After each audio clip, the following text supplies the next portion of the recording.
ایک وقت کی بات ہے، ایک گاؤں میں رامو نام کا کسان اپنی بیوی کے ساتھ رہتا تھا۔ اس کے پاس 2 بیل تھے اور اپنا ایک چھوٹا سا کھیت تھا جس پر وہ دن رات محنت کرتا تھا، تب جا کر اسے کھانے جتنا اناج اگا پاتا۔ رامو غریب ہونے کے ساتھ ساتھ ایماندار بھی تھا۔ رامو کی بیوی ہمیشہ اپنی قسمت کو کوستی رہتی۔ نہ جانے کس بات کی سزا بھگتنی پڑ رہی ہے جو اتنی غریبی اٹھانی پڑ رہی ہے، نہ جانے اوپر والا ہمارا کس دن سنے گا۔ ارے ملکہ، ہم کرم کے علاوہ کر بھی کیا سکتے ہیں؟ دینا نہیں دینا یہ سب تو اوپر والے کے ہاتھ میں ہے، اپنے سوچنے سے کیا ہوگا؟ کہہ تو تم صحیح رہے ہو، مگر 2 سال سے اپنے گاؤں میں ٹھیک سے بارش نہ ہونے کی وجہ سے فصل خراب ہو رہی ہے۔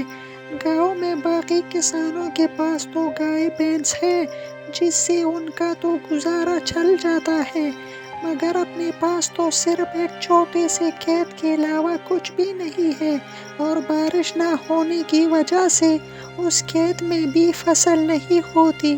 نہ جانے اس بار بھی کیا ہوگا۔ ہاں، یہ بات تو تم صحیح کہہ رہی ہو۔ پچھلے 2 سال سے ٹھیک سے بارش نہ ہونے کی وجہ سے فصل برباد ہو رہی ہے، اور اب تو کوئی بھی سوکھ گئے ہیں، اس میں بھی اب پانی نہیں ہے۔ پتہ نہیں اس بار کھیتی میں کیا ہوگا، یہ تو اوپر والا ہی جانے۔ چلو ملکہ، اب میں چلتا ہوں۔ رامو روز کی طرح اپنے دونوں بیلوں کو لے کر اپنی کھیت کی طرف نکل پڑتا ہے۔ رامو بھلے ہی غریب تھا مگر بہت ایماندار تھا۔ وہ دوسروں کا بھلا زیادہ سوچتا تھا اور وہ ہمیشہ اچھے کام کرتا تھا۔ اور پھر رامو کھیت پر پہنچ کر کھیت پر محنت اور لگن سے کام کرنے لگتا ہے۔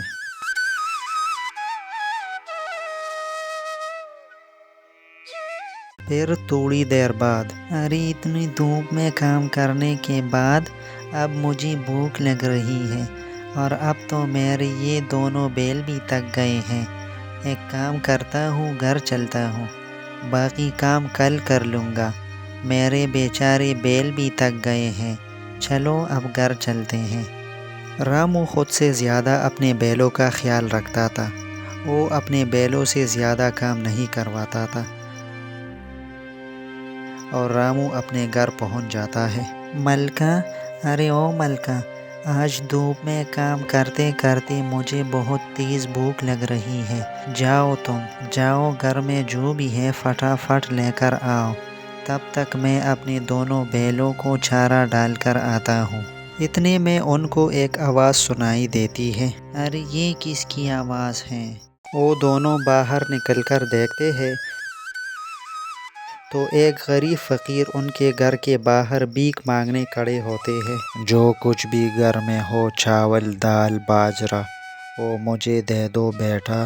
ارے بابا، ہم پہلے سے اتنے غریب ہیں، ہم جیسے تیسے کر کے اپنی زندگی گزار رہے ہیں، ایسے میں ہم تمہیں کہاں سے دان دیں؟ غریب کسان کی مجبوری دیکھ کر بابا جی سمجھ چکے تھے اور بولے، کوئی بات نہیں بیٹا، کوئی بات نہیں، ٹھیک ہے بیٹا، اب میں چلتا ہوں، میں کسی اور گھر سے بھیک مانگ کر کھا لوں گا۔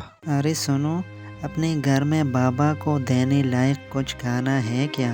کیا؟ اپنے گھر میں کہاں سے آئے گا؟ اپنے گھر میں بابا کو دینے لائق کچھ بھی نہیں ہے، صرف تھوڑے سے چاول تھے جو تمہارے لیے بنے ہیں۔ اگر وہ بابا کو دے دیں گے تمہیں بھوکا رہنا پڑے گا۔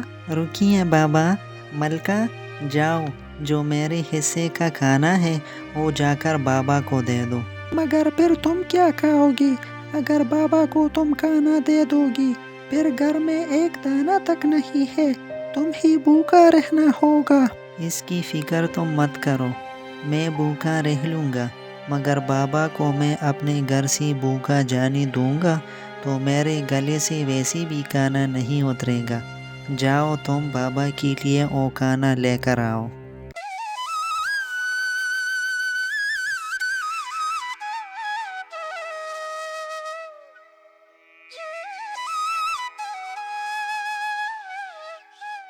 ملکہ رامو کے کہنے پر اس کے حصے کا کھانا بابا کو دے دیتی ہے۔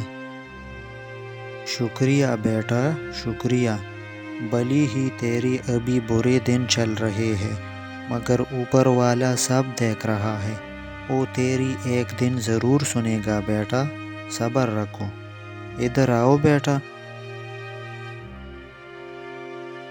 یہ لو بیٹا، اسے اپنے کھیت کے کنویں میں ڈال دو۔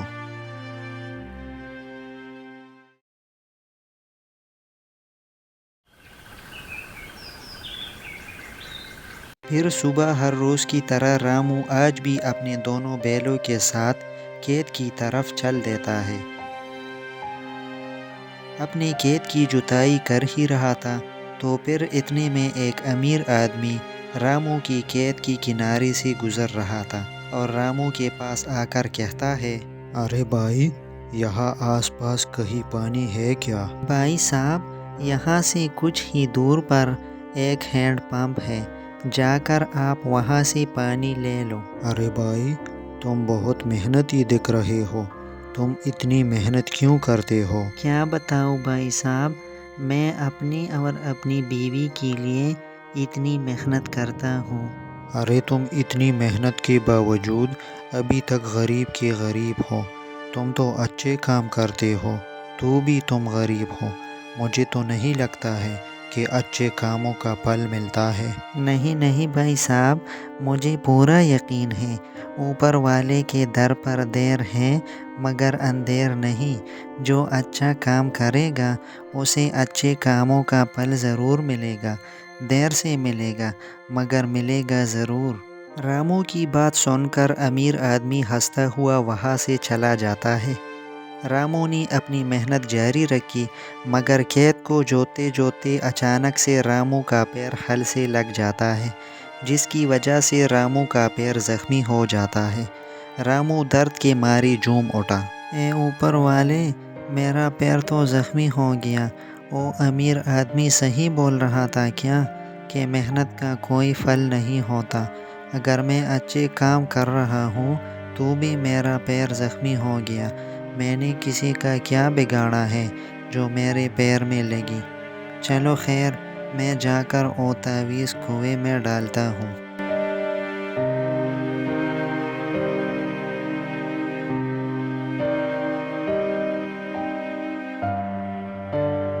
جیسے تیسے رامو اپنے گھر پہنچا اور اپنی بیوی کو جو اس کے ساتھ ہوا وہ ساری باتیں رامو نے اپنی بیوی کو بتائی۔ تم نے آج تک کسی کو پریشان نہیں کیا ہے، تمہارے اچھے کاموں کا پھل ضرور ملے گا۔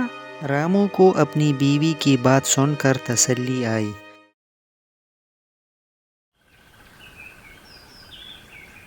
پھر اگلے دن رامو زخمی ہونے کے باوجود بھی اپنے دونوں بیلوں کو کھیت کی اور لے جاتا ہے۔ ارے ابھی تک بارش تو آئی نہیں، اور پھر میں اپنے کھیت کی سینچائی کیسے کروں گا؟ ایک کام کرتا ہوں، اپنی کنویں میں جا کر دیکھتا ہوں۔ اپنے کھیت کے کنویں کے پاس جاتا ہے تو حیران ہو جاتا ہے، یہ پانی کہاں سے آیا؟ مجھے تو اپنی آنکھوں پر یقین ہی نہیں ہو رہا۔ مجھے تو لگتا ہے یہ سب میرے اچھے کاموں کا پھل ہے جو مجھے ملا۔ ملکہ صحیح کہہ رہی تھی کہ تمہیں تمہارے اچھے کاموں کا پھل ضرور ملے گا۔ اوپر والے نے میری سن لی، اب اس پانی سے تو میں کھیت کی سینچائی اچھی طرح سے کر سکوں گا۔ رامو کی خوشی کا کوئی جواب نہیں تھا۔ رامو پانی کو دیکھ کر بہت خوش ہو گیا۔